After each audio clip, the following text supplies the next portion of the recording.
Ladies and gentlemen, boys and girls, welcome back to episode 133 of the Sporting160EN podcast.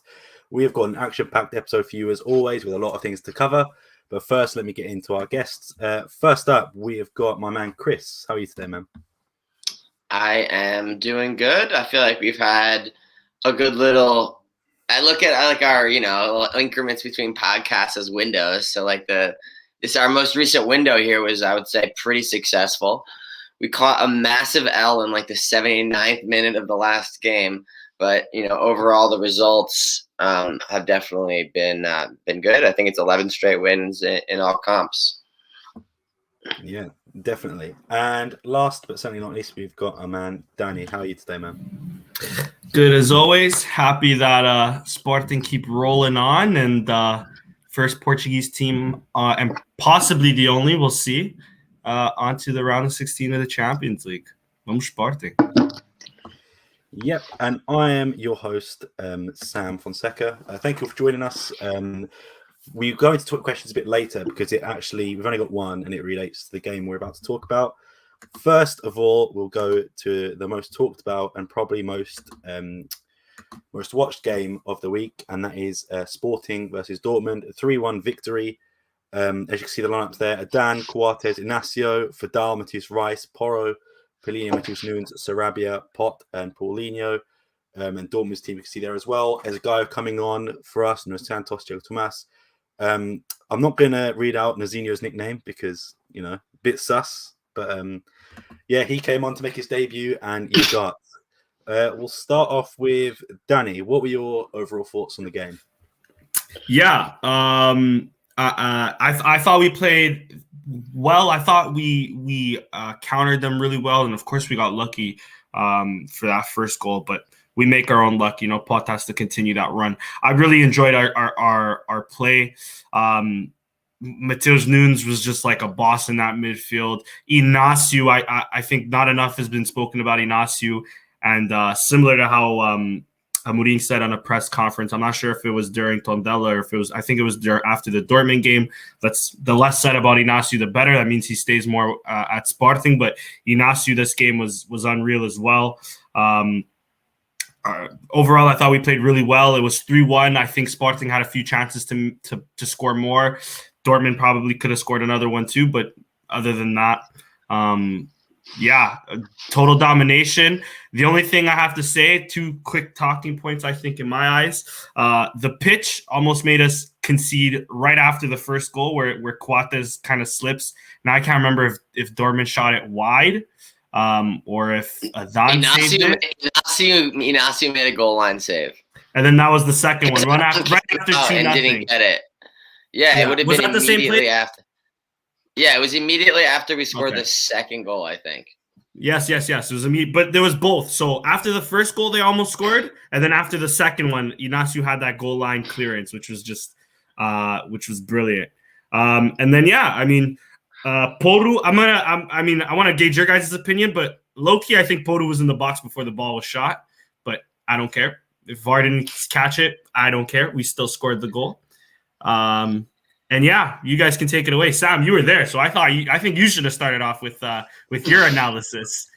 I mean, there was much more of just singing along than there was actually football analysis when I was there, definitely. But one thing I thought was good, to see all the players just in general, obviously they're still on camera, but the camera's not shown. So an example is the Dortmund keeper. When Sporting was singing, we were 2-1 up. He pointed at the Dortmund because their third strip had it. Because there he sort of looked to all of us and just pointed to his Dortmund thing. Thought that was pretty cool, just to see. And I'm not gonna lie, Diego Tomas and Matheus Nunes were right in front of me at the final whistle. Turned and looked at me and my brother and was when the whistle was blown. That was surreal. That was actually crazy to see that up close. But in terms of the overall game, I think. At first, until he scored, I thought Pot was just losing the ball quite a lot. I thought he was just average, and it's a thing we see with him that he can just get a goal or two and then just turn the game around. Paulinho, pretty non-existent for me as well. Didn't see much of him. I thought Matheus Nunes was probably one of the best players on the pitch. Just didn't seem fazed by a big team and had good battles with Jude Bellingham and Axel Witsel. To be honest, I think it was just probably one of the best games we've ever played, even though a lot of it we were on the back foot. It was just counter-attack, which I think really suited us and didn't suit Dortmund at all, having a few players off injured. Royce disappointed me. I thought he was going to be a bit better than he was, but like luckily he wasn't. Nazinho, I mean, I know he's young, but I thought that was an awful mistake, and he had me shitting myself at the end. I thought they were going to go score another because they had all the momentum at that point. But he's a young kid, so I'm not going to blame him too much. But I think for me, my highlight of the game, I've recorded it. If you want to follow me on Twitter, you can see it there, or Instagram. I took a video of the penalty because I thought it was going in, and then see a rebound off the keeper and a Porro goal was incredible. That was, I mean, the whole game was just incredible. Like it's actually it was actually a great. I mean, it's a great finish. Like that's not like that easy. That wasn't like a tap-in finish, you know. No, and I thought it was Esgaio who scored because I couldn't really see because there was so many people in the box. But like, I mean, it was 3-0 at that point? It was, right? Mm-hmm. It was 3-0 at that point. Yeah. 3-0 against Dortmund was like incredible. And it's a shame they did concede, or we conceded, but you know, the game was done and we were already through. An incident that I didn't really see much of was the Emre Can red card. And I don't know if you probably saw it better than me. I thought Porro was going to get it off because I'm sure I saw him swipe a kick at Emre Can. That's what started it. Yeah, I thought he was going to. I said to my brother, I was like, that's a red card, surely. Then he sent off just Emre Can. I was like, okay. Like, I mean, fair enough. But yeah. I guess it was because he was going for the ball, but I mean, the ball was long gone by then. Dude, Porro. I'm shocked they both didn't get a red. Dude, how many like incidents has Porro provoked? And how many incidents has Porro provoked? And then like there isn't even really an incident, and then he just like dives to make it an incident. Or just even the PK against Varzine, like his little baby toe just gets glanced, and not, like the guy's ridiculous at like drawing fouls, yellows, reds. He's top class. He's replaced the Cunha in terms of like shithousery, only it's on the other side now. Yeah, for sure. Sorry, Sam. No, it's all right. I was just going to say, one thing that annoyed me was how we kept trying to do the long ball, especially in the first half. Their defense are massive. That Akanji and Zagzadu when he came on, huge. Munir's a right back, but he's still, I think, like 6'1". And Sarabia is probably the shortest player on the pitch in terms of maybe with Pot. And they just kept trying to go in the air, and we could not win a single header. And I think Amorim saw it and changed it up to go to sort of the counter-attack on the floor. We saw it play out from Adan and Fadal to misuse Rice. But, I mean, yeah, for me, great atmosphere, probably one of the greatest games I've ever been to in terms of performance and atmosphere. But Chris, take it away with your thoughts as well. Yeah, it's just, you know, we talked about it on the pod before. Like, we've had so many of these European games where they basically they could have gone this way if different things happened. Like this game could have happened multiple times, but it really was the first time that it actually did happen. At least like in the modern recent history, the last like 6 years, let's say. So yeah, it finally happened. And, like they had chances. We got a little lucky. Both offensively and defensively. Like they had some chances. We lit up a victory cigar in the 87th minute and then conceded in +7 of stoppage time. Like it just went basically perfectly despite like the fucked up things that happened like along the way. Everything just broke right for us, basically. And I would have taken a result that took this into a decision on the final day. If we won 1-0, if you offered that to me before the game, I would have taken 1-0 and say, let's go to Amsterdam against a team that's already through, closed doors. Like we could do that, but it's dreamland to even be through without even have to play that game, yeah, it's crazy. I just wanted to mention as well, I thought Paulinho on the penalty play was really smart in like kicking that ball to the side because realistically, I can't remember if it was Akanji or Zagzadu pretty much had it cleared, but luckily Paulinho he didn't need to do that at all. He came in too aggressively, like into Paulinho's back, like when he really didn't need to do that. He's facing away from the goal.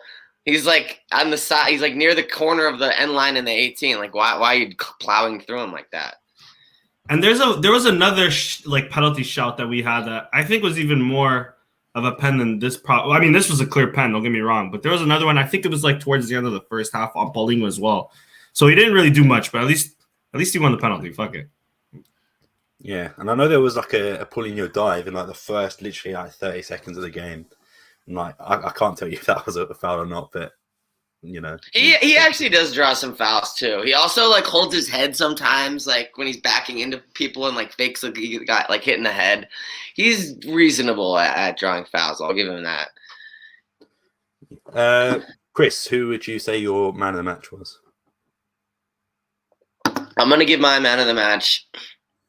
It's an unorthodox man of the match because I feel like there could be many people, but my man of the match I think is gonna have to be Kawats. Just like I think Kawats and Adan low-key both just like commanded the defense so well, like so on top of it, so organized. Like, you know, obviously Inacio was excellent. Like Fadal wasn't bad either, but like I think the obvious leaders of the D are Kawats and Adan.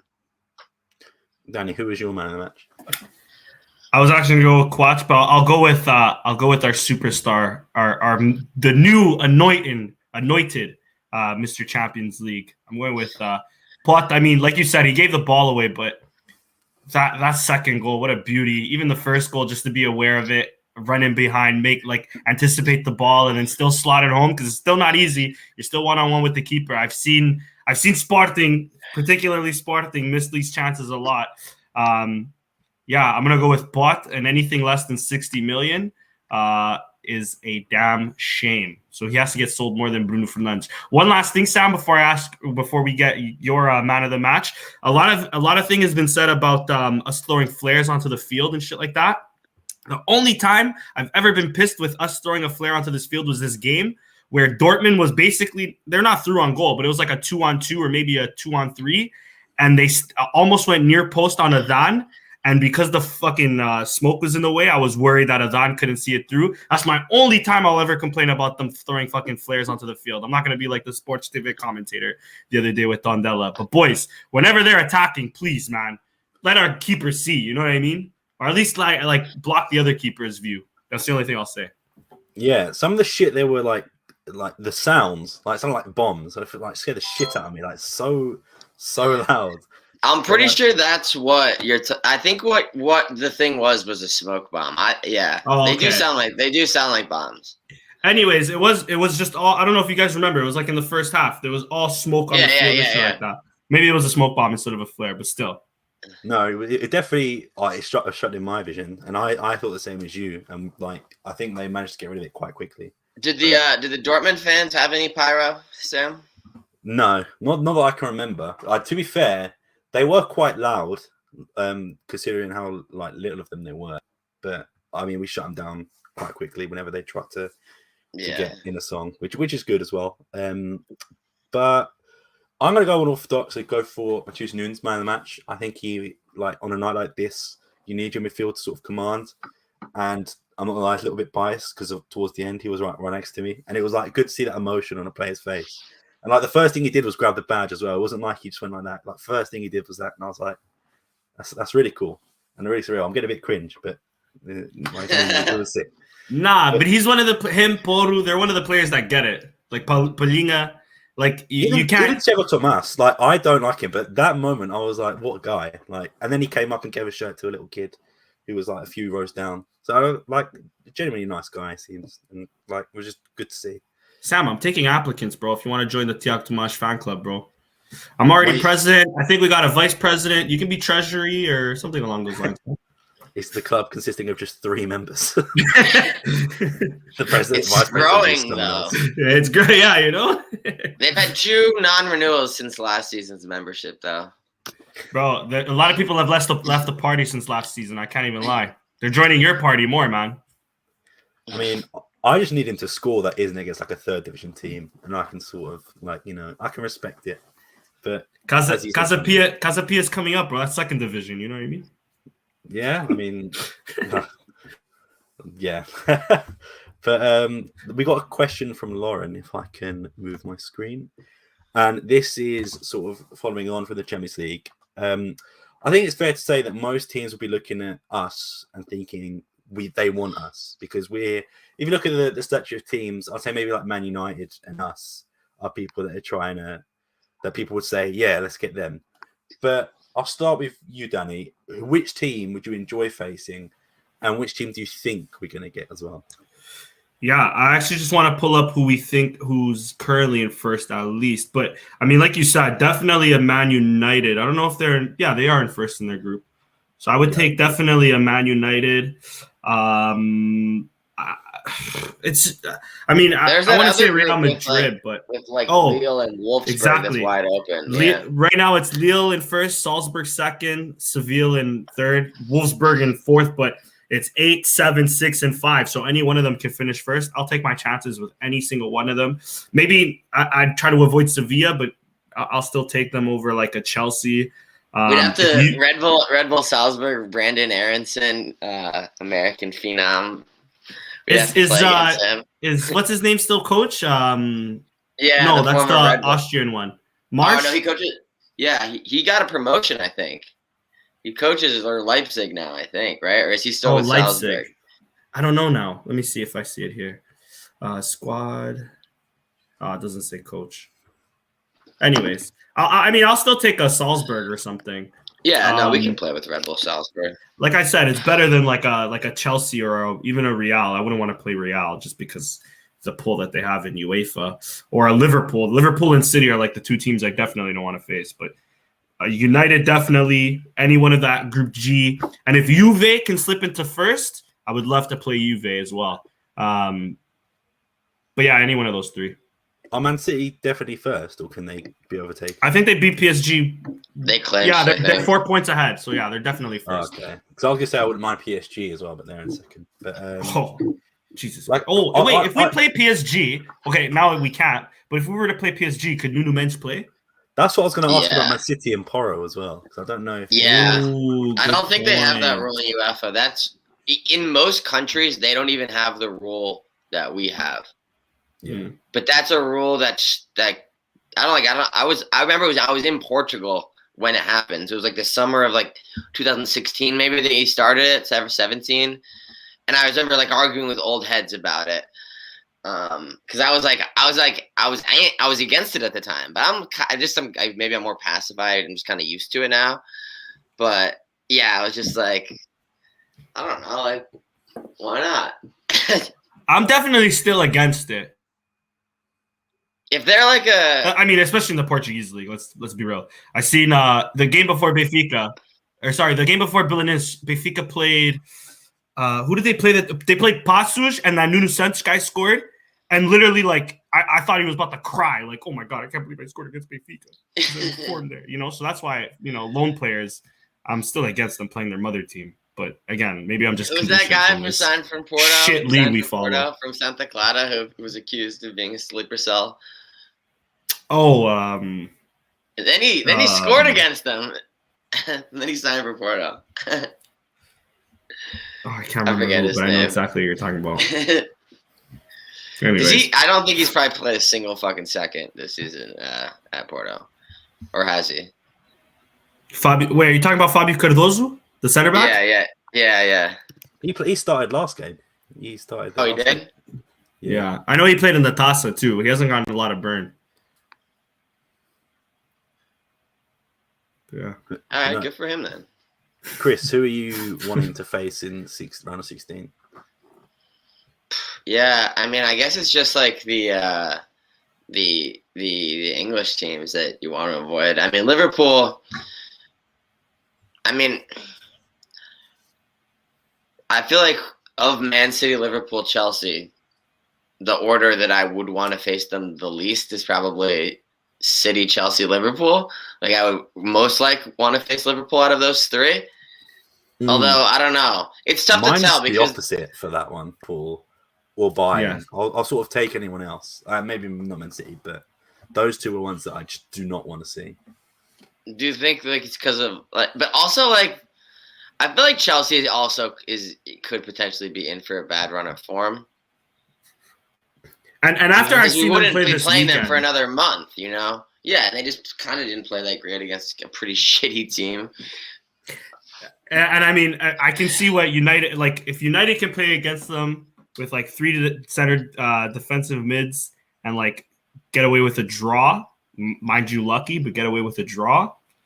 I think we can shithouse a draw away, and then, you know, we can see what happens at home. But the only shit thing is it's like 2 legs, you know, like it'll be tough to face any one of those 3. It's tough to not go. It's tough to go away to any of those places and not concede like 2 or 3. Exactly. And then it's just like you're so fucked after that, you know, to come back from that in the return leg. And I definitely don't want to play Bayern either. I don't think no, it's like for us. It's literally guaranteed like conceding 3, like in the home leg or in the away leg. Yeah, it's like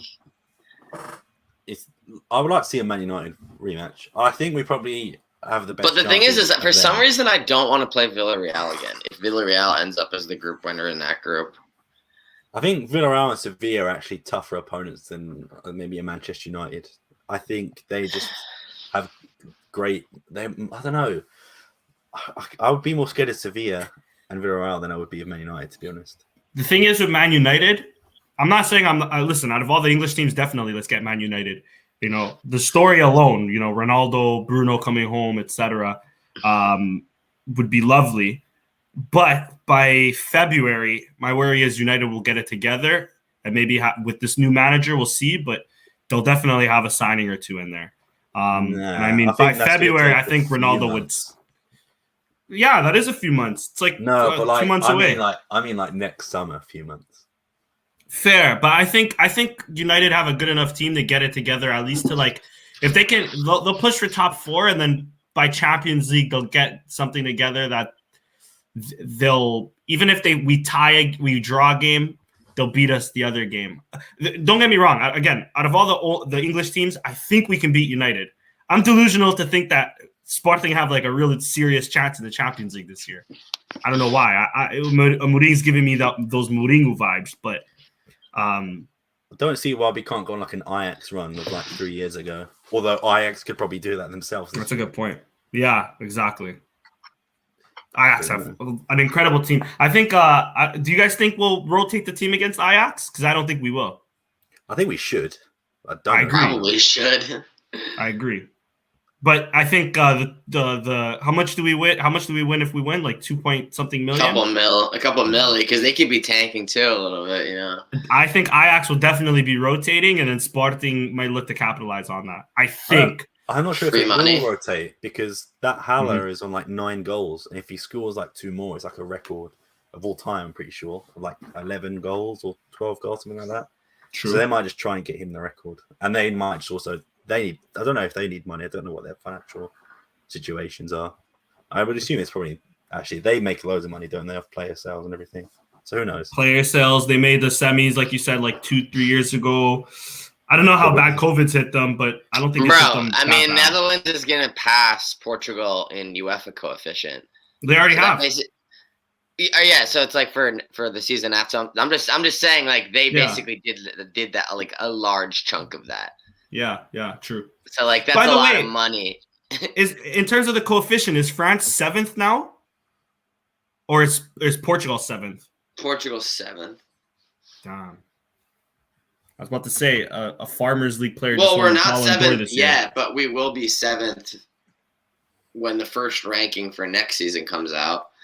Unless like the Portuguese teams get their shit together, a bunch of them go through, all 3 go through, and 2 of them make a run. Maybe not, but like.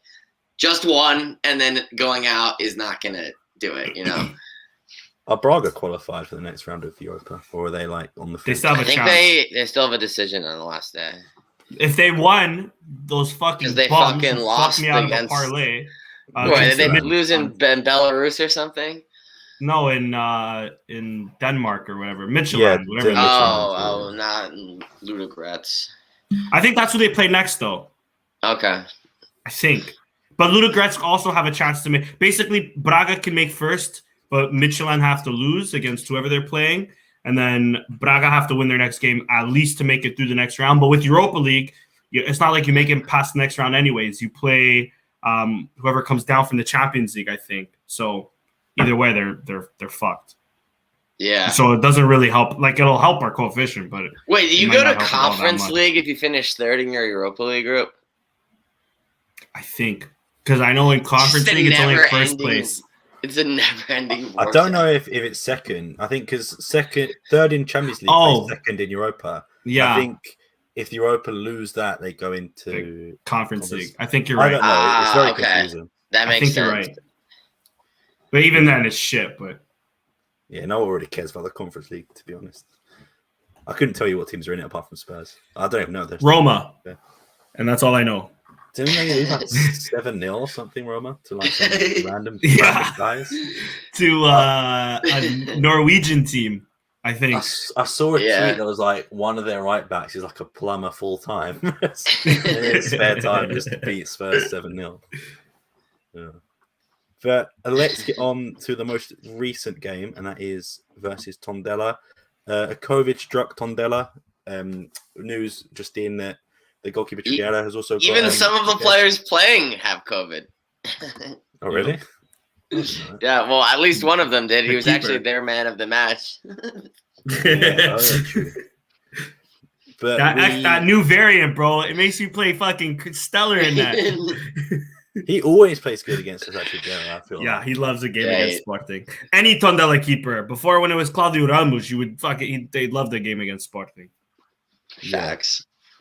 In goal, we've got Adan, Coates, Ignacio, Neto coming in for Dal, who seems to be rested like every other game. His guy for Porro, Nuno Santos in for who was he in for? Mateus Reis. Yep.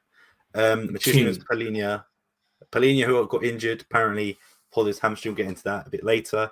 Pedro Gonçalves, Pablo Sarabia, and Paulinho. Braganza coming on, Tete, Ugarte, Nazinho, and Tabata. Chris, what were your overall thoughts in the game? Honestly, this first half was like pretty incredibly underwhelming, with kind of what felt like an undeserved goal. We were that was like our real only shot on target, and it was a goal, and it was like incredibly sus to begin with. I guess we could talk more about like the intricacies of that rule, but I mean, I haven't even looked at it enough. I'm sure some people were bitching about it because like some similar goals have been disallowed in the past. I don't exactly know. But yeah, it's pretty sus. Felt undeserved. We did open out the second half well and get that goal right away, which kind of felt like the game was put away, even though he didn't really like do much to get to that point. Like I thought the Paulinho goal itself, like I'm shocked Paul didn't hit that one and passed it instead, because like he passed it to Paulinho, who like I feel like Loki wasn't even in like the greatest position to shoot, not like a significantly better position than he was, and then Paulinho like slices it like weirdly, and the defenders are like all running one way, so it just kind of like rolls past them the other way slowly into the goal. Very, very Paulinho goal. He scores league goals, baby. He does it sometimes. They look like that and trickle in, but hey, they still count. And then after that, just kind of cruise control. We kind of had like a flurry of chances there, between like 50 and like 75. And then just kind of, I feel like coasted home, especially after Paulinho got hurt. Then, yeah, it was just, let's just get out of here alive. It's not like a incredible performance in any way, but it's a very classic 1-0 game for Sporting here.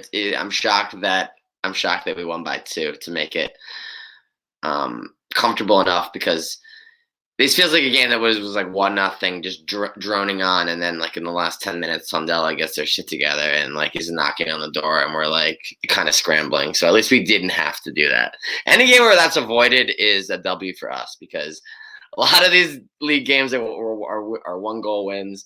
So I will take the rare not 1-goal win when we can grab them. Yeah, have to agree. Danny, what were your thoughts on the game overall? Yeah, same. The only thing is, like, even when we were in that first half, when we only had that one shot, that again, yeah, kind of sus. I'm surprised they gave it to us because it doesn't seem like a clear back pass, at least. Pass, yeah. But I'm nonetheless, I'm not complaining. But albeit like we didn't really go for it like we should have. We dominated the game. Like, we dominated that first half. Like, I don't remember Tondela really even bothering us. I could be wrong about that, but even still, like, there wasn't much in it. I thought even Paulinho did well in terms of linking up the play. Like you mentioned, what a shit goal. But that's a goal that, hey, man, I'll take any single shit goal from Paulinho. You know, like, he even almost fucked that shit up. But fuck it. A goal is a goal at this point. A standout Especially to a league me, goal, bro. especially exactly. I understand you can just bang him in at will in the Champions League, but in the league, I mean, yeah, you can do it against Besiktas and all that and Ajax, but can you do it at home against Tondela? You know what I mean? Like, it's a bigger test. on the worst field, like, in the league, Man, like that. It's that 18-yard box. Like, if you're attacking one of the goals, like, just good luck, lads. Yeah, Like, one of the goals, just the entire 18's fucked. which is disgraceful because I mean, I'm not as much into the financial situation as you are, Chris, and you are, Sam, but this isn't Sporting of 2012 where we're almost, filing for bankruptcy. There's no reason why our pitch should be this shit. It's like an optical illusion. Like, when the game starts, like, aside from like the 18-yard box that looks like fucking the sun's been hitting it all day, like, it looks green now. It looks nice. Once players run past that patch of grass a few times, like, you really see the holes coming out in the dirt and players constantly sliding in the box. It's disgraceful. And for a Sporting coming off of a league title to have a pitch that bad is disgraceful. If Lisbon ever has a day where it starts pouring like it was in Nacional last year, the pitch is gonna look the exact same way. It'll need to be worse. removed, bro. Like, we're gonna have to, like, dude, I can see, like, because the thing is, it's like Christmas break is like really gonna be their only time where they maybe have like a week or two, but it's like you can't just. It's really difficult to just get a new pitch mid-season. Mm-hmm, exactly. And for it to, like, get and grow correctly. Otherwise, you'll just get a new pitch, and then it'll just get fucked up, and then you'll have to replace it again in the summer and try to do it right. And you're just lighting more and more money on fire doing this because, like, I don't see, like, how this pitch is going to last the whole season. Are they just going to keep, like, doing what they just did before the Dortmund game, and then it'll be okay in the Dortmund game, and then the next game after it'll just be fucked. So you get like a 1.5 games out of redoing it. Like, that's not going to work. Yeah. And sorry, but also, like, I'm trying to think of it financially right now. How much, like, I feel like we're wasting more money trying to fix this pitch than we did in, like, after a while, it's going to cost us more just to fix the situation than what was initially made, you know? What was initially saved just to switch fucking brands for bullshit politics is, like, definitely going to be paid way more. Because, like, we're going to have to replace the field, like, 2 times in the next year. And it's supposed to last, like, 5 years. So at this point, I'm kind of like, fuck this pitch. Put 3G for the rest of the fucking rest of the season. Whatever, man. Whoever has knee injuries, you're going to have reoccurring knee injuries for the rest of the season and then get it right next summer. But this is already, I mean, it's already fucked us of Jovan. Like I mentioned in the Dortmund game, it almost cost us a goal immediately after us fucking scoring, where Quach slipped and, like, they were basically through on net. And I can see us having more and more injuries. I won't say the Panina injury is linked to the field. I don't know if the way he slides is because the field is that slippery. I'm not sure. I'll give Sporting the benefit of the doubt and just say Panina just committed to a ball coming in that he didn't know whether Neto was going to get it or not. But it's a situation that isn't great for one of the biggest clubs in Portugal, one of the biggest clubs. This club that just made it through the round of 16 to the Champions League, we have to play in this pitch at home. It's disgraceful. Like top players, like yeah, we draw City, we draw Liverpool, etc. Like top players from around the world are going to be coming to play on this pitch in like a World Cup year. What, you're going to try to fucking ruin someone's life out here? It's like a hazard. This fucking field, dude. The only positive I can think is it might do us well if we ever do catch like a Liverpool or a City or whatever, or Real Madrid, because we might be more used to the pitch than they are, you know. And then like we're playing Liverpool and Salah and Mane get injured within like 5 minutes, you know, and that's a way, you know, the game's way more open after that. But that's my little tangent on the field. Aside from that, I thought Sporting played well. We dominated. A big shout out to Rafael Barbosa from Tondela, Sporting Academy player, who I thought did well. And what's his name? Tigeda, the keeper, I thought played well. Like I mentioned earlier, every Tondela keeper loves a game against Sporting. It finished 2-0. We could have scored a few more, especially in that second half when we really went for it. Yeah, aside from that, a shit first goal, but I'll take it any day of the week. And just a few honorable mentions. That slide tackle in the first half from Neto was perfect. The slide Neto was really good. Neto got a 7.2. Neto had a good game. Yeah, Coates had a similar slide tackle last minute, also really good. And Tiago Tomás had a solid slide tackle in the opponent's box, or near the opponent's box. Got all ball, and this bozo of a ref gave him a yellow card, which is ridiculous. There was a play a bit earlier from that, also in the second half, where Pelinha comes in, slides, he wins the ball, and then Tondela still recover the second ball, and Pot comes in again, slides, wins the ball, and then the ref calls a foul. If we're going to call a foul for that, just remove slide tackles from the game. I do it on my Sunday league. I do it in my co-ed league. I mean, if these refs don't want the fucking players to slide tackle, just remove it from the game. That way nobody slides, and that's it. Game over. You know what I mean? Because if you're giving yellow cards for clear fucking tackles where you win the ball in front of the linesman doesn't call it, and you as a ref still give my boy a yellow card. Ridiculous.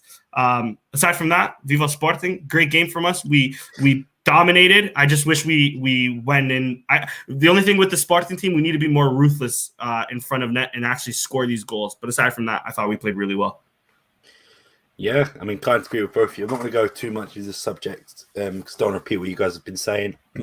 Same old story with Paulinho, but it was a good goal. I feel like it was a bit of a short pass, so it was good from Paulinho and good positioning. I think it's one thing I think Paulinho does quite well with getting into positions. It's just the end product is not really there. Quarters again was fantastic. The same with Neto, like you said, came in.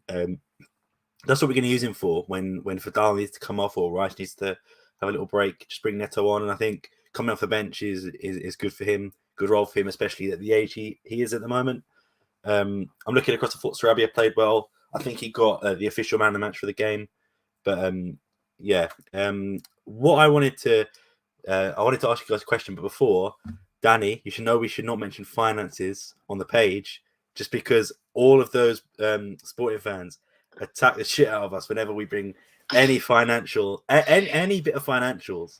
Even if you're just like saying like the loan was repaid today, just an unopinionated statement of fact will get a reaction out of people.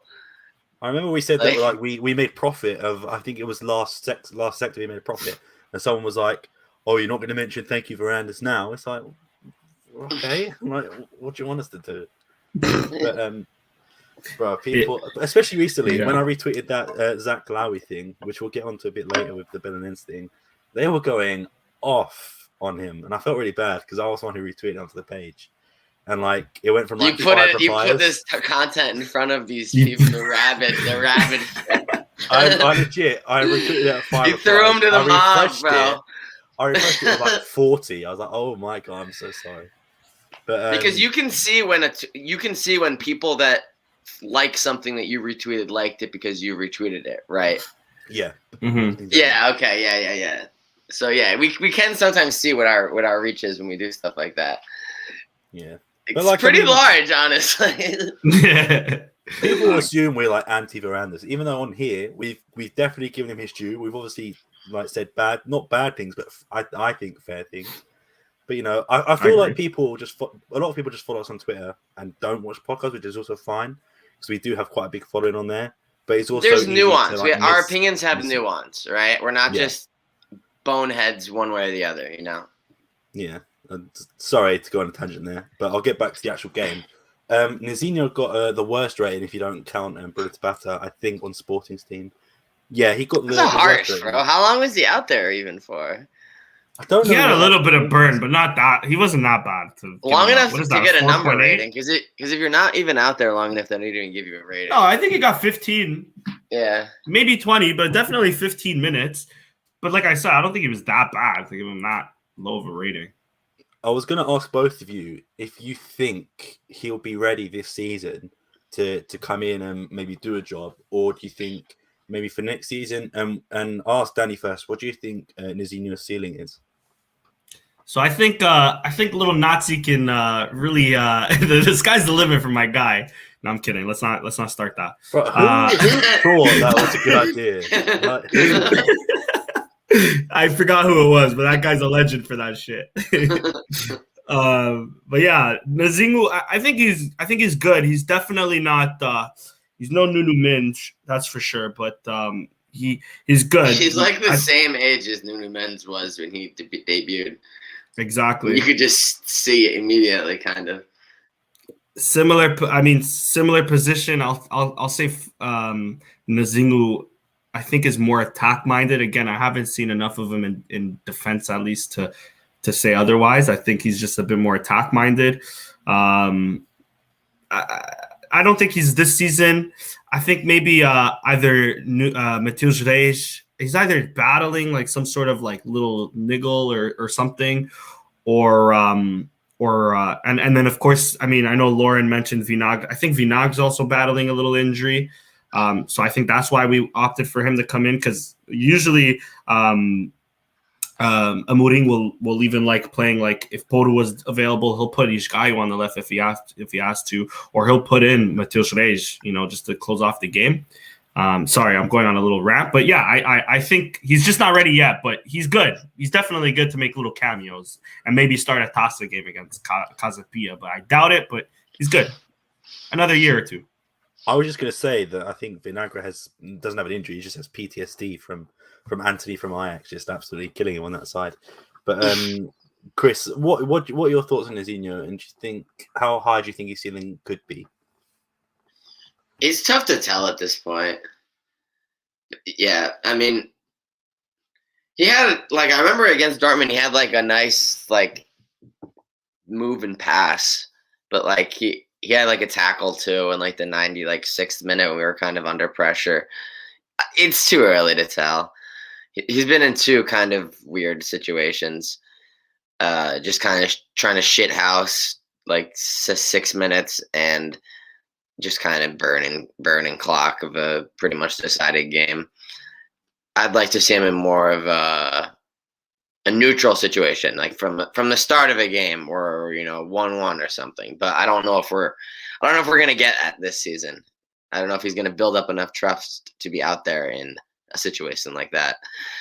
I mean, I guess if he shit his pants against Dortmund and we conceded a second because of him, he would have not gotten the opportunity that he got against Tondela. So he clearly earned the right to have a second opportunity, and I think he's earned a third opportunity. Yeah, the only thing that I want to call a few people out that I know, and that is just how highly they rate academy products just because they're from the academy. And Thiago Tomas is a big example of that. And Danny, I'm calling you out here. I remember when he scored, I think, against Aberdeen, you said he was the next Liedson, and that No. I said he reminds me of Liedson because the guy never stops running. But still, my guy, bro. I'll never take that away from him. Tite, aka Levzingu Jr., bro. Let's go. Scored against Aberdeen. And Lask, I think he got the goal there as well. Yeah, wow. How many goals has Paulinho had against Aberdeen and Lask? He's the original UEFA man. He's had so many goals in European competition, I can't even remember them all. There you go. But I just don't like it when people automatically assume they deserve a spot. I probably would have been the same way about Nuno Mendes when he first came in, and Quaresma and Inacio, and I've been proven wrong on those. But I don't see Nazinho being that good. I don't watch the sub teams and the B teams quite a lot, but I just don't know. I saw him in preseason, so I wasn't too sure about him either. I think obviously think about the state of the team when all those guys came into the club. It was the second half of the resumed shortened season. Like Balassi and Hesse were told to just not even come back, and like they were fucking horrible. And then they put these kids in there after the 2-month COVID break, and they were like better than the players we were using all season. And it's like, wait, these kids are just like 18. Damn. But we have some quality. Honestly, not on the left side. Like in this particular position, it's probably where we have the least amount of quality. But it's been getting better, as we've talked about. But like, yeah, I mean, it's not like it's desperately needed, like these reinforcements. Those reinforcements are a lot of them are still in the team right now, I think this comment comes up a bit perfectly that he's got a big challenge of him, considering the last academy product was Nuno Mendes to be on that side. But I mean, I'm happy to give the kid some more time, especially off the bench. I don't think he's ready to start unless it is like against a Casapia or maybe a rotating team against Ajax. Like we've got nothing to play for really. Well, we've got the 2 million or however much it is, but it'd be nice to see. Probably set a record of some sort, being like the youngest sporting player to start the Champions League. But one more thing I wanted to ask you guys about this game, and that's something, or 2 more things, sorry. I'll start off with like the lesser one. Amorim saying that he thinks Quaresma needs to improve a bit to come back Sporting. I don't know if you guys have watched Tondela that much, but I don't think his comments were surprising considering how little he used him last season. But Chris, do you see a future for Quaresma as long as Amorim's here, or do you think he's going to be one of them players that gets just loaned out like all the time? I see a potential for Quaresma at Sporting. The question is what is that future? Because I could see him if you'll remember, like Quaresma is he's still in like a developmental phase. So we're like, oh, what do we have here? Like he can still become very, very, very good. But the thing is if he doesn't like grow into like, let's just say as good as Inácio, for example, that's fine. But like we understand that, and he's just like he's on the roster and he understands his role as like the 5th center back. Like Paulo Oliveira like was the center back for Sporting, like a starter, and he's also been like the 4th choice, like at various moments. It's like, what is his future to be a big prospect that we eventually are looking to sell, or is he just kind of just to be like a hole filler, like Neto is just kind of like in the squad as like a backline hole filler. I think that's what they're trying to figure out.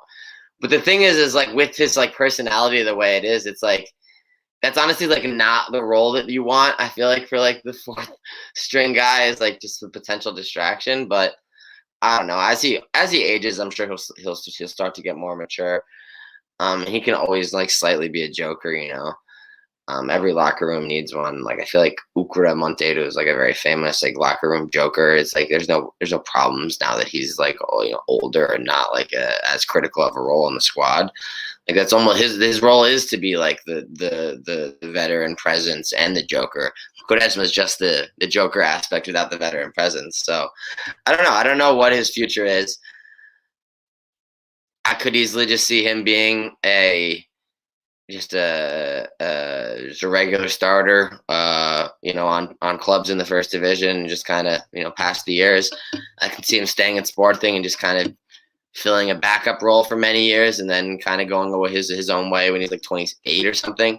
Or I could see him developing and becoming a really good starter and like replace Inácio in 2 seasons. So I don't know. It's too tough to tell. But I will say the least likely of those outcomes, it seems like, is the last one that I said, of him blossoming into a regular starter. But not impossible, obviously. Yeah, I agree. Danny, there was a lot said about his maturity, and I don't know if you agree with this, but I think he should have been moved abroad. I think maybe take him out of his comfort zone. Maybe it's like in Italy or even so Spain, which is like a similar culture, but it's not exactly the same. Do you think? I still think the Tondela move is good for him, but same question asked Chris. Where do you see his future line? Do you think he comes back Sporting as long as? Because I think a lot of it is to do with Amorim as well, because I think he obviously makes most of the decisions. But what are your thoughts on it? I agree. I agree that I think Tondela is the perfect move for him right now. I think next year the best move is away from Portugal to see if he develops more, because he has been playing well at Tondela. He's had a few moments, but he's also had moments where he's played really well, like against Benfica. But then he's at fault for their second goal, I believe it was, for them to win 2-0 or whatever it was. So I think he still has a bit more to develop. I think it's also harder when you're not a strong, tall center back to get into Amorim's side. So he's more of he can still win a ball back, but he's good on his feet. He's good technically as a center back, to be fair to him. I'm with Chris where I can see him, if there's a defined role for him as a backup, fair, but we've also seen that last season, but he didn't get any burn last season either. So I think the best time to tell will be in 2 years. Quaresma's still young, which is still good. Well, I think he deserves the time to develop because there is something there. Let's see how he finishes off now at Tondela. If he's not lights out, because mind you, Tondela also have a fucking Benfica wonder kid who went to Bayern Munich and all that, and he hasn't really proven it much. In my opinion, at least, I didn't really see much of him even yesterday. So, I mean, I think Tondela is a good place for him right now. If he doesn't hit the ground running anytime soon, another loan, like you were saying, Sam, I agree with you. Spain, even in Italy, I think in Italy especially would be really well for him. I think young center backs can learn a lot in Italy, and then we'll take it from there. But I don't think we'll see Quaresma in a Sporting shirt at least for another season and a half, and that's with or without Amorim. I'm not sure, but at least right now with Amorim, it doesn't seem likely. Yeah, I agree. The last question I wanted to ask you about this game is something to do with what Ruben Amorim said in the press conference. Players who don't play good against Tondela will not play against Benfica. I mean, looking at the team, you can see there was obviously rotation with Neto, Menez Gaio, and Nuno Santos. Danny, I'll pass it back to you. Basically, what do you think the starting lineup will be, and who do you think gets dropped from the current lineup we're seeing? So the way I've seen Amorim set up his lineup, I'm inclined to say Fidal takes Neto's spot, but with those words and the way Neto played against Tondela, I think Neto has a really good chance of starting. So I'll say the back line stays the same. I think really the only change that happens, aside from Palhinha, of course, who's injured, but Bragança might come in for that spot. I'll have Matheus Reis instead of Nuno Santos, only because Matheus Reis offers us a bit more defensively. And I think we'll have to play a bit more like we did against Dortmund, against Benfica. Cool. I personally would take Nuno Santos instead, just because it'll be fun to see him potentially score against Benfica and doing like ultimate shithousery. Because you were saying earlier that Porro was sort of like the Cunha.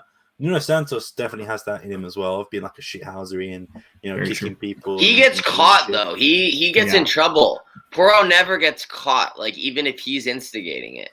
Yeah, but Acuna always got caught. Yeah, no, Acuna got caught too. I've never seen a guy not get caught at the rate that Porro gets not caught. Which is surprising because Acuna, I felt especially like how is he not? And it's not like he's not new anymore, bro. He's been here for a year and a half. How does he not have a reputation at this point? Exactly, because Acuna had a reputation like right away, bro. He would look at a player wrong and he would get a yellow card. I'm shocked Porto's gotten away with half of what he's gotten away with in the Portuguese league for now. Yeah, definitely. Chris, same question goes to you. Starting 11, and who do you think gets dropped from the team we're currently seeing? I agree. I agree with Danny. I think maybe Neto stays. And Nuno Santos probably comes out, but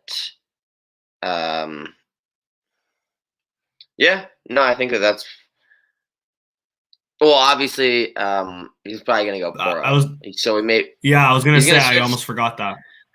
Yeah, so it'll be Porro and Reis, and then maybe Fidal gets in, maybe it's Neto, and then there's this slim chance he goes Ugarte for Palhinha, but he also might go Bragança. we'll see. Yeah, cool. So we finished that one. We'll get to predictions a bit later. But speaking of Benfica, there was obviously quite a big topic in Portuguese football. Obviously, being a sporting podcast, we don't talk about Benfica when they're not playing against us. But I think this is a big subject to cover, and it also affects us on Friday. So let me just switch tabs here. This made like national news. I think this is the Daily Telegraph, in a big newspaper in the UK.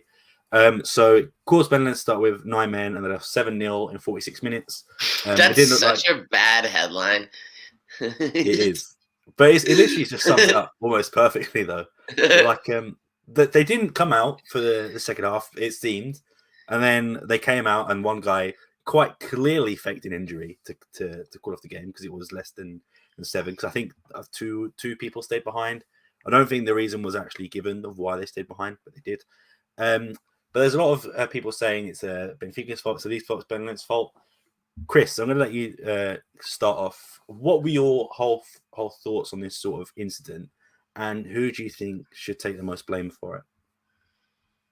I think that there's a lot. So, who is to blame the most? Obviously, the Portuguese health authorities. Like, this is a massive L on their part.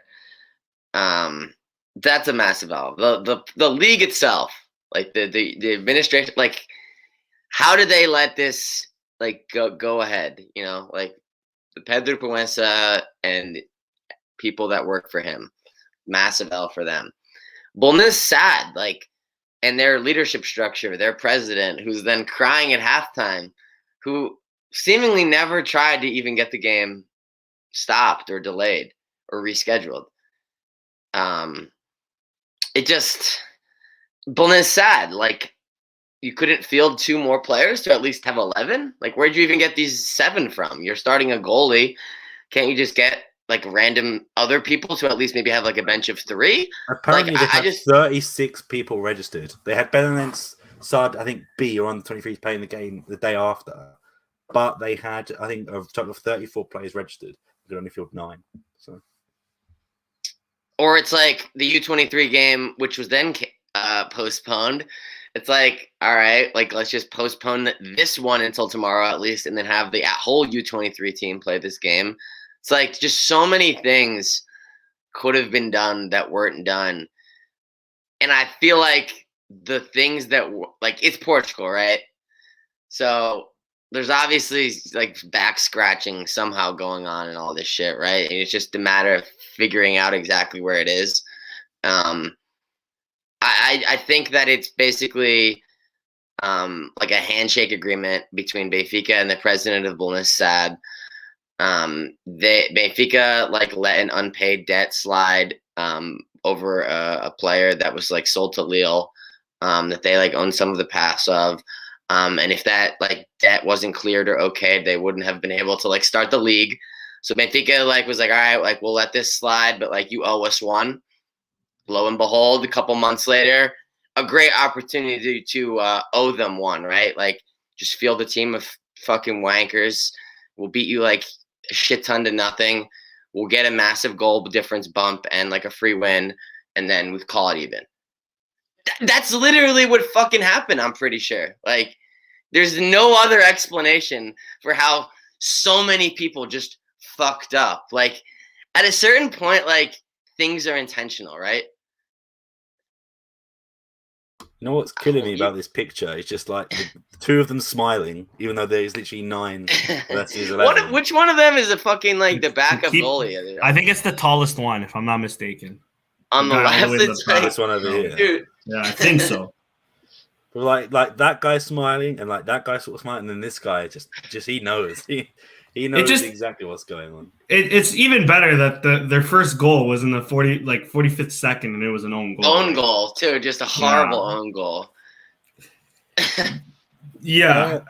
Nothing surprises me. Like, just let me quickly, like the same way, Christian, you've hit the nail on the head. All I'm saying is nothing surprises me that out of all the teams is this one that it just so happened to. I'm with you where, you know, it's confusing as to why BSAD's president didn't call off the game or ask for the game to be called off prior, like a day before. From what I understood, they were expecting a few more players, and then they did another test the next day or the night before, or the day of the game, and then a few more players couldn't make it because there was rumors that they only had 7 available players. It ended up being 9. Again, it's like weird. So some of these players are escaping quarantine. Some of them aren't, because another part of this deal would be we have to present a team. Because if we have so many people out and we can't even field anything, then this plan isn't going to work. So like we need to have enough to get the game started. So what is it? If you have over 6, so we need at least 6, lads. We need at least 6. He came up with 9. It's incredible, dude.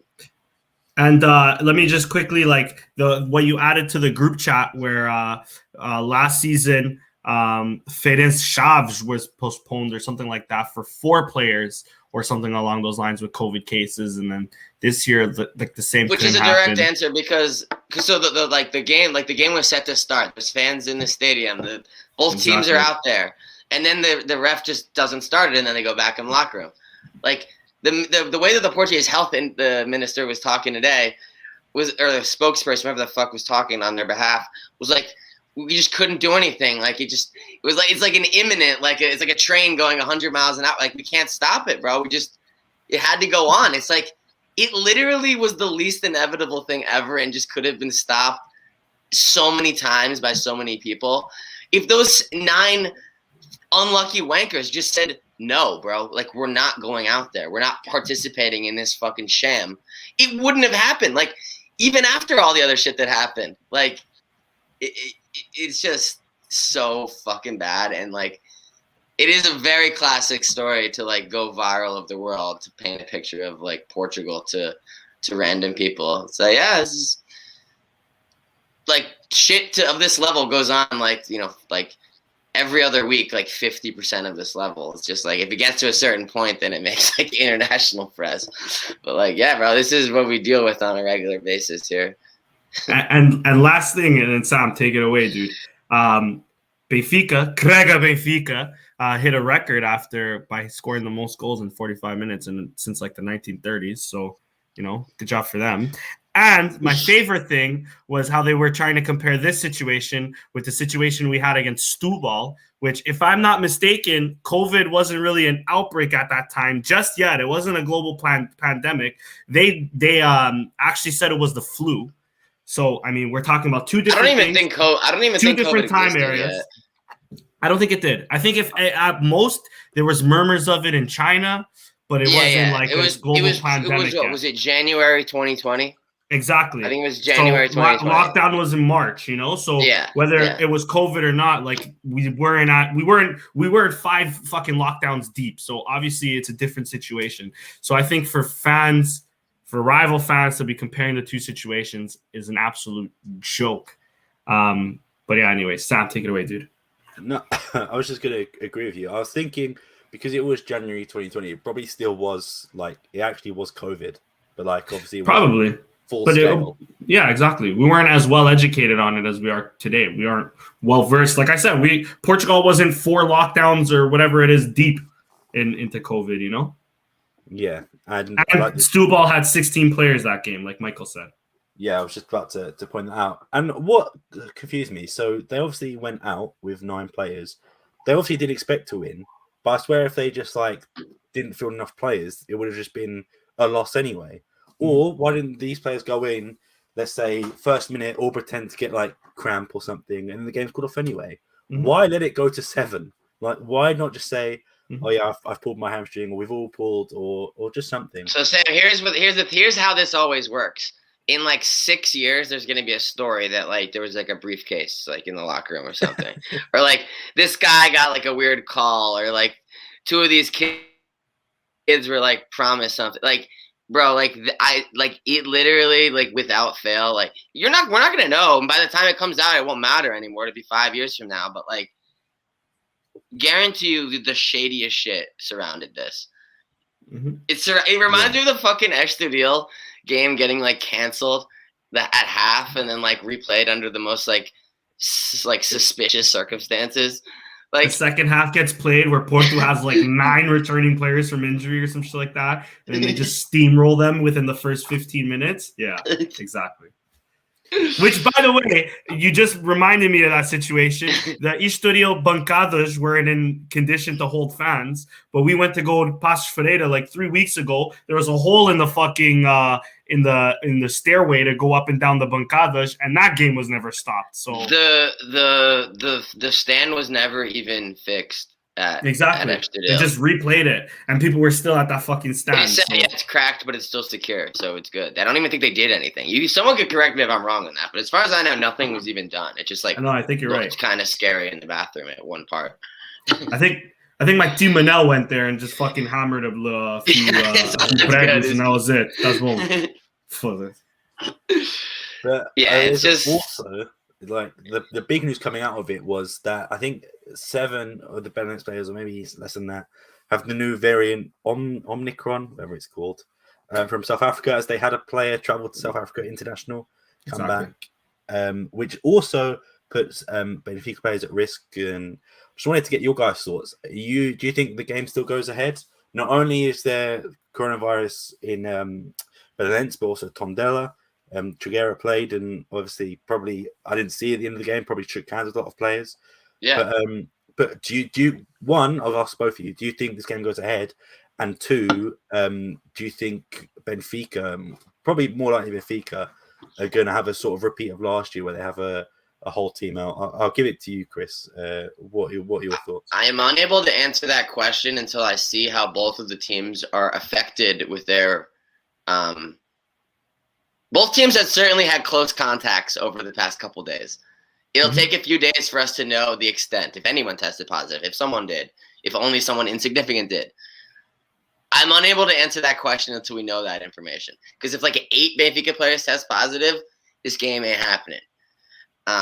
But we'll see. I think that there's, obviously, now that we know about Trigueira, like, and if the Omicron variant is contagious enough to infect an entire squad of healthy, vaccinated young people, there's a decent chance like someone could have picked it up from him yesterday, or another defender picked him up in the 12th minute, and then that defender was marking Squats in the 67th minute, breathing into his fucking face, marking him. Like, I don't fucking know, and we're gonna have to wait like probably 2 days to see for sure, but like, it's pretty sus and it's pretty scary. And like, yeah, we just don't like know enough about like the variant yet to like know for sure. But like, it seems like it's most likely more contagious. So, yeah, definitely.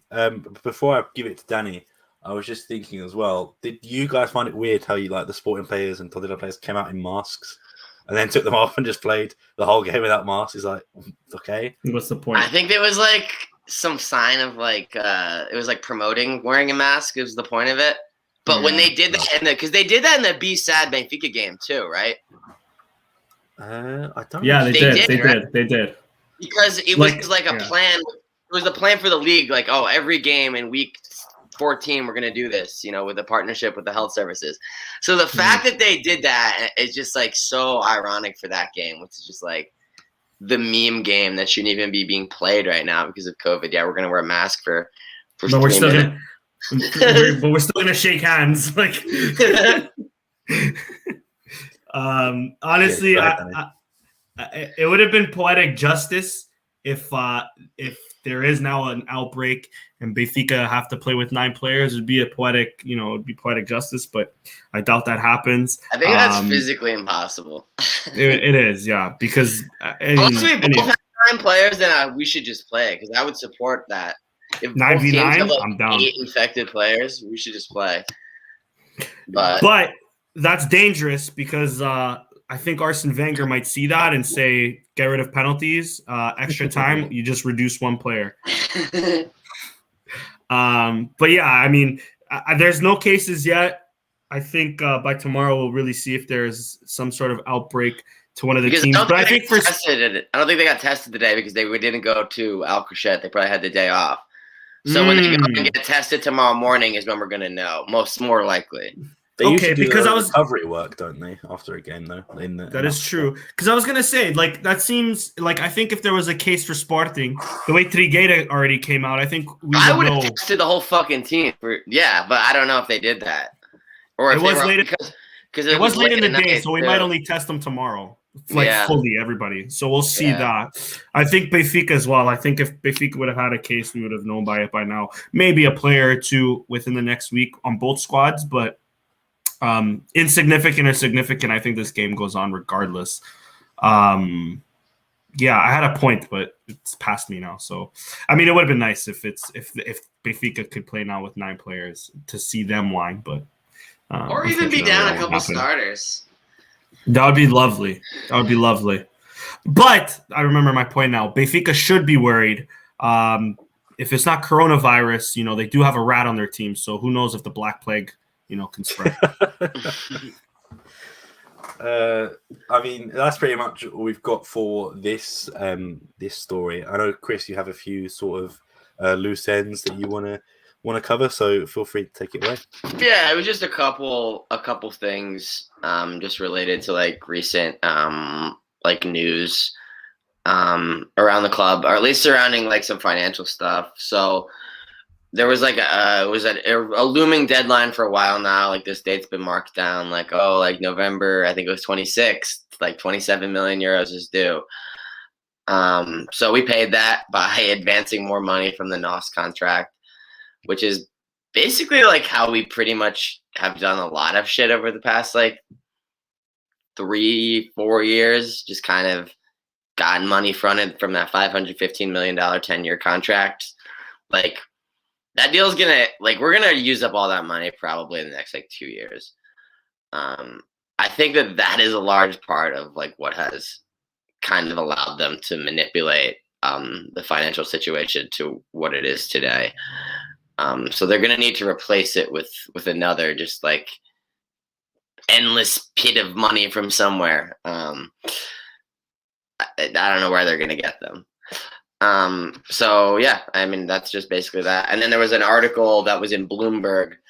I always love when Sporting gets articles in Bloomberg because we do business with Apollo Global Management.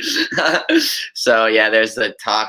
Sporting's in talks with Apollo again to get a loan to buy back some debt from Novo Bank and Millennium BCP Bank. And I think that they need to get their situation squared away with those two banks by the end of the year. So something is probably going to happen before the end of the year. I have nothing more as of this moment. Sorry, are you reporting payments? Bro. Like simple mortgage payments? What do you mean? Are you talking club finances? Do you know how a That's not mortgage news, works? What Yeah. one of the guys? How do you guys know how a mortgage works? It's like, yeah. Oh no, what was the funny one? It was like breaking. Club has to pay mortgage. It's like, okay. But, buddy, as somebody who works in finances, let me tell you what happens when you don't pay your mortgage, buddy. This is news. But I've just got a few loose ends of my own, just some tweets that we've made, and I just wanted to get your guys' opinions. I'll ask this one first to Danny. Courtis had an interview with a Uruguayan paper, I believe. He said he doesn't put aside the possibility of retiring in Sporting, but admitted priority will be given to a return to Nacional in Uruguay, the club he started.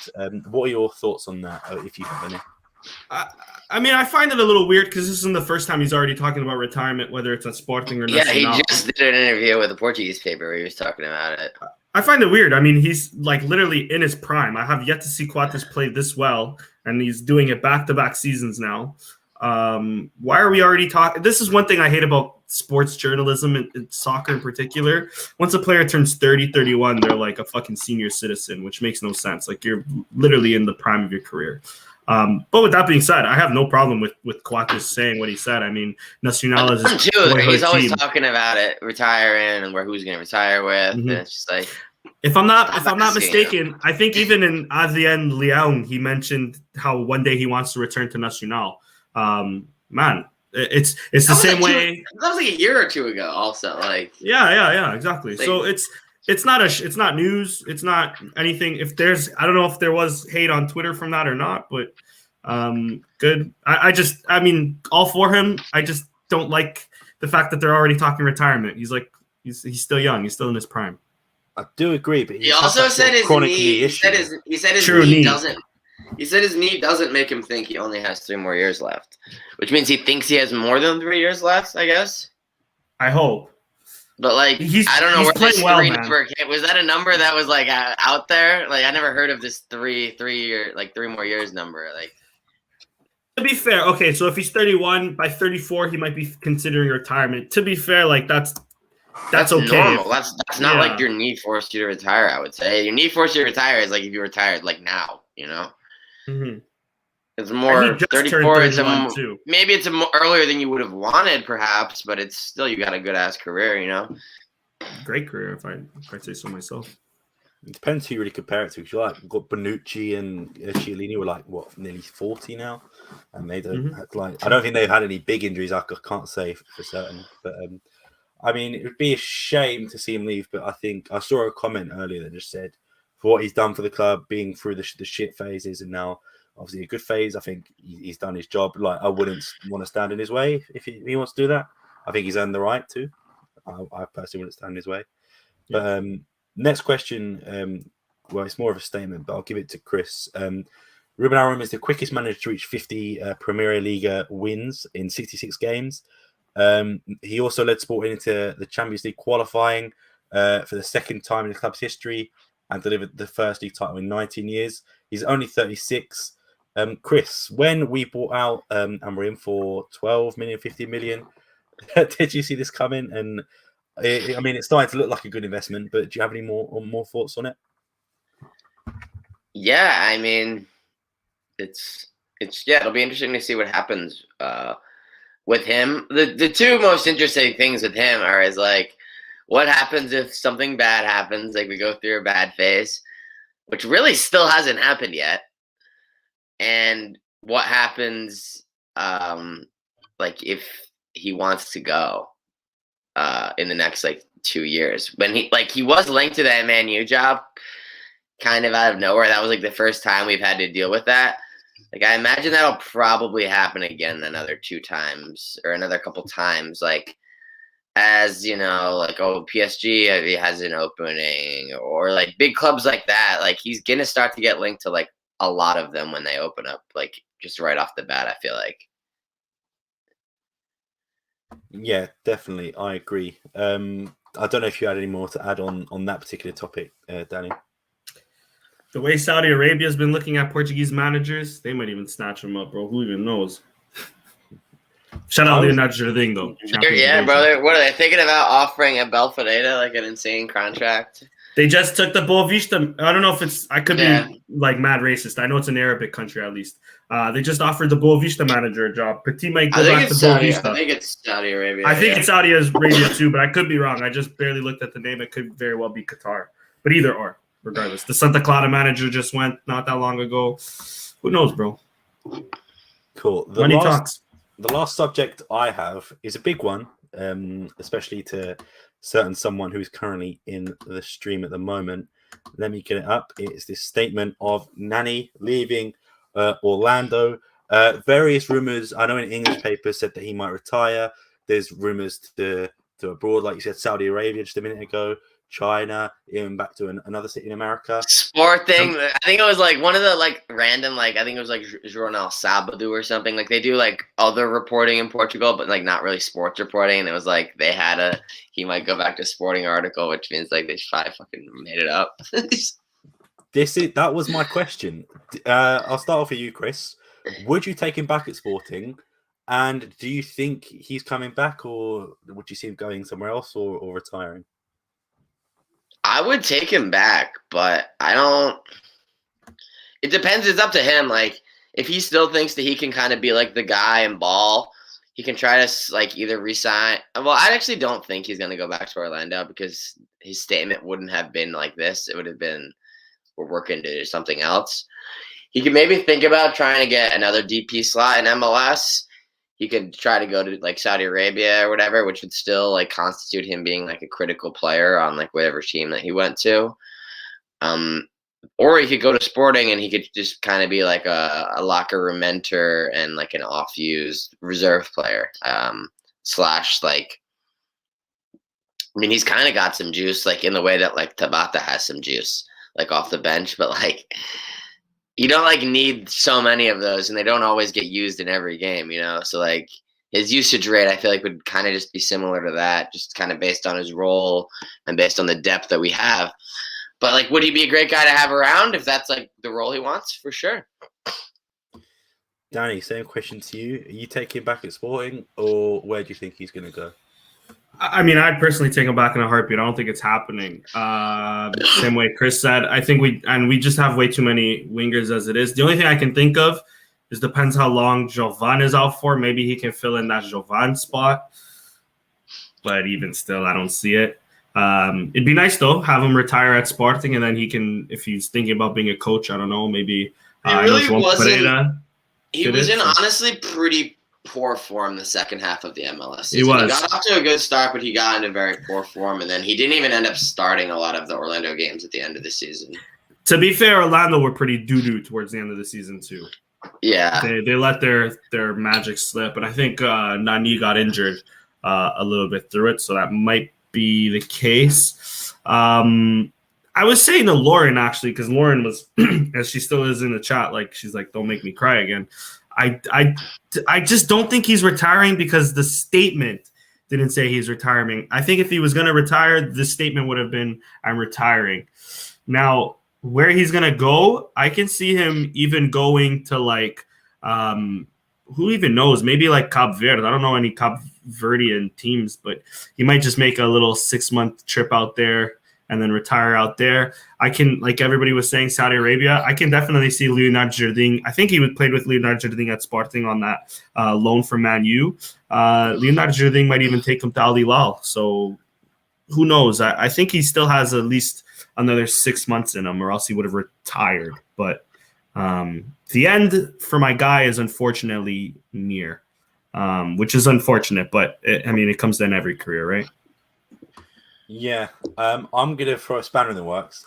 I don't really want him back. And the reason is just because I don't know who you get rid of. Because you would have to get rid of someone. We can't, like you said, we've got so many wingers. And what player doesn't get game time? Tabata barely gets any burn at the moment anyway. But I would probably say... He can also play like fake target man, though, kind of, though. He gets rid of Thiago Tomás and gets a guy more experienced than Nani. Get rid of Thiago Tomás. Come in, Nani. Come in right now. No, joking. But... I just Javon installed at West Ham, like the top team in England. If he was on that team, to win the league. He would have legit played 0 minutes this season. I hate to say it.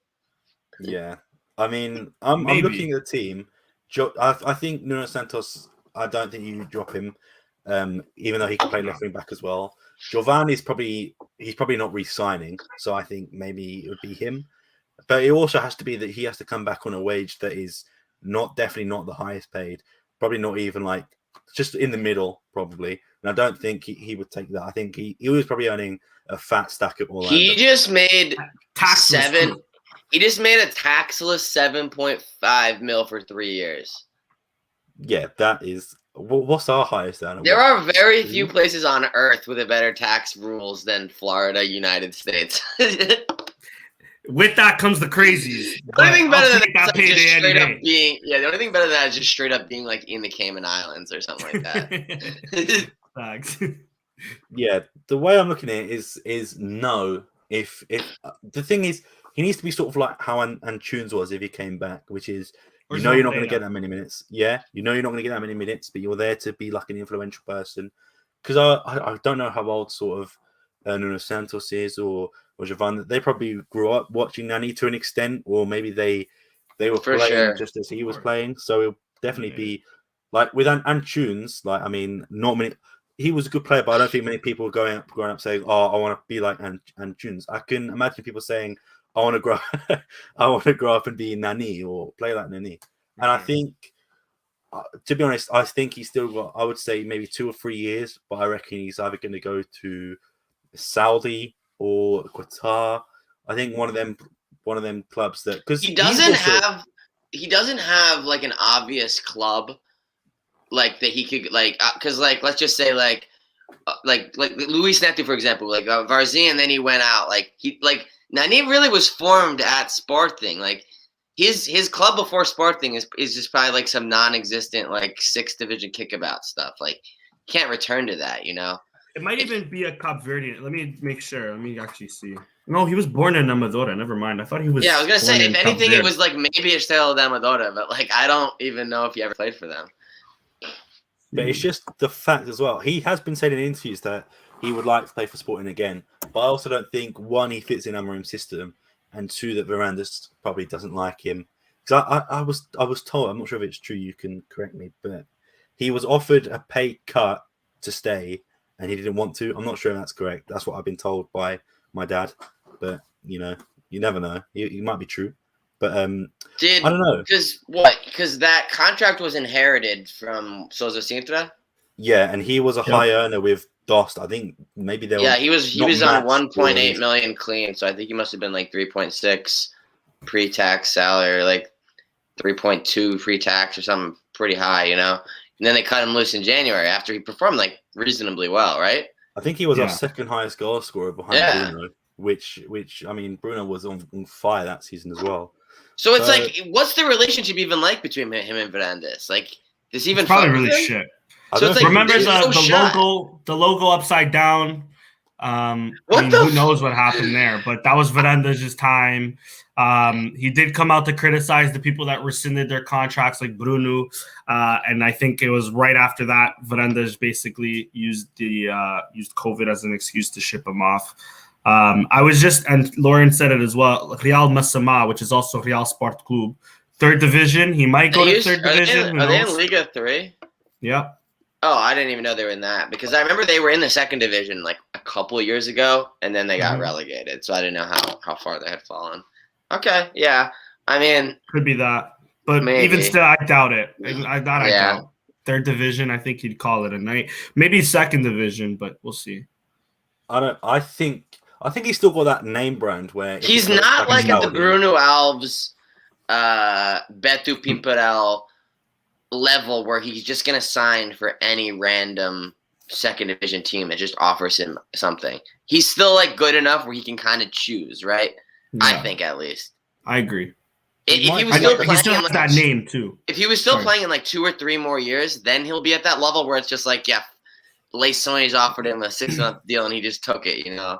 Ferenc offered him like a fucking trial and he just took it. Like, but he can still choose where he wants a little bit. I was wondering if you might do like a Quaresma and choose like a mid-table or like maybe an unaffiliated mid-table team. I was gonna say that, or I was gonna say to just throw it out there. I'm kind of hoping the universe hears it and makes it happen. Benefiel, Bruno Cesar on one wing, Nani on the other wing. Boys, bro, but don't sign him in the next like month because we literally play them. Benefiel? Yeah, we play them in the Taça da Liga. Oh, yeah. You're right. It's our final group game. We have to beat them, and we're through. I would love that, actually, then. Sign him up. He would score against us. I think that brings us to the end of the Nani discussion. No, Chris, no way. Chris, do you have a modality? Yeah, we can do a quick modalities and then wrap it up. Because there has been not like so much since our last pod. U23s 2 games, 1-0 win against Ferenc, and then today they lost 2-0 to Estoril. It's going to be tough for them to make the first half of the table to get to the championship round, so they'll probably be playing fake Taça Revolução again. B team tied 1-1 against Oliveira de Hospital. And obviously, when the Singer boys played Dortmund, the youth team played them and won 3-2. So we're in 2nd place in our youth league group going into the final match day against Ajax. We beat Ajax, we win the group. If we draw, we probably are good. It depends on how Dortmund does. But we control our own destiny. Ladies goalball won the world championship. I think that was Sporting's first world championship. We have many European championships to our name. But I think I read that was our first world championship. Just shout out to the ladies goalball team.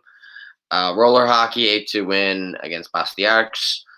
Futsal had a couple games, and I'm guessing it's because they're stacking a little bit to make up for a little break for the World Cup or Euro.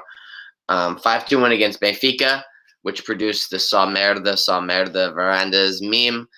There was some fan trouble in the final minutes of that. We beat Benfica 5-2. We beat Torreense 9-2. And we beat Oliveira do Azamis with the San Jose Earthquakes logo 8-1. We had no basketball game this week that I saw. At least I don't remember there being a basketball game. They released a basketball jersey in our set, like, so the group stage for how the FIBA Europe Cup works is there's another group stage. There's like group stage 1 and then there's a group stage 2. So we're drawn into a group with Benfica in our group stage 2. So that's kind of interesting. So we'll have 2 European games against Benfica coming up in the next like 2 months, which is pretty cool. And then handball. Can I quick thing on the basketball? Trevante needs to calm down a bit. This is currently his story. Cheat on him, sis. And if you feel bad, then he is the real one. Trevante, I was reading this at work. Chill the fuck out, bro. Or make sure my girl never reads this. Jesus, man, that's savage. That's pretty much it. Just 2 other games. Handball, league win for 42-23 against Saint-Jouens. And a very, like, pretty sick, like, low-key avoided buzzer beater equalizer against Ike Athens, 31-30 win. So now we're 3-1 in the European League for handball. So keep churning along in handball. Looking good for advancement. Basketball, advance to the next round. The senior boys advance to the next round. Another good European year for sport thing. Futsal, advance to the next round. So, yeah, let's get it. Cool. Last subject, I think, before we go, let me just get my screen up. So we play Benfica potentially, hopefully, on Friday, I believe at 9:15 my time. Looking at the table now, I'll try and zoom in a bit so you can see. So Porto sit first, level on points with us. Benfica in third, Estoril fourth, so on. So Benfica are 1 point behind us because they lost and drew a game. We've got 2 draws. I would say we're probably the better form. I think we're 10 unbeaten right now, maybe 11. 11. 11. And since the Dortmund loss, every game has been a win. Okay. And then Benfica lost in the league. Who did they lose to? Was it Portimonense? It was Portimonense, yeah. Cool. So, yeah, let me get, Chris, your predictions on the game and how do you think it's going to go down? It's tough.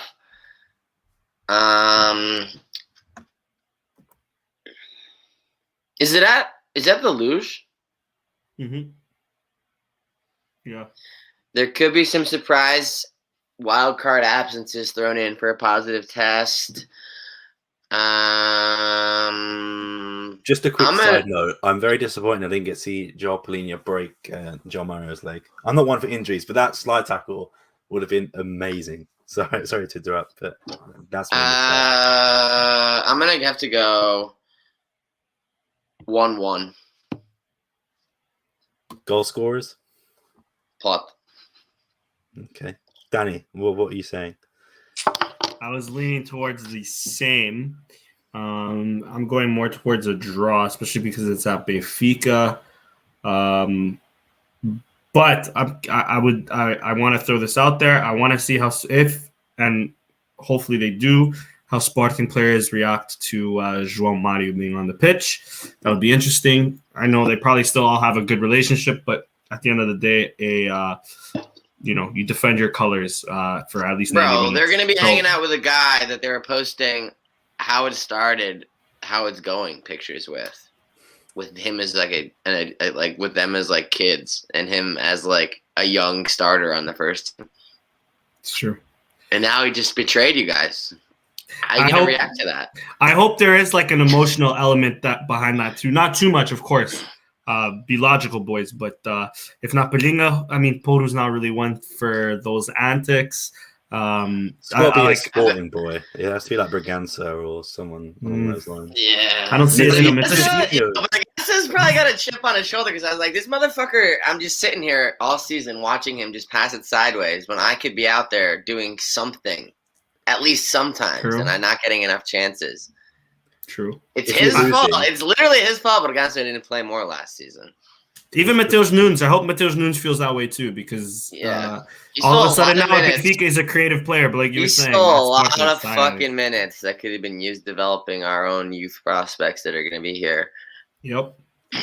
But I'm also going to go with a draw. I'm just debating whether 1-1 or 2-2, but I'll go with I'll match you, Chris. I'll go with a 1-1 draw too, because that's what I was feeling, but a Coates goal. Okay, I was just thinking that maybe Nazinho comes on in 2-foot Shaw Mario. That would be great. I would really like to. If Nazinho does that, his nickname is officially Little Nazi. Okay. I'm gonna go different to what you two. I'm gonna go with a win, but I think I think we're gonna concede probably. I think it's gonna be 2-1. I think we're probably gonna shithouse a victory. Well, I hope we'll shithouse victory. I'm gonna go with goals from.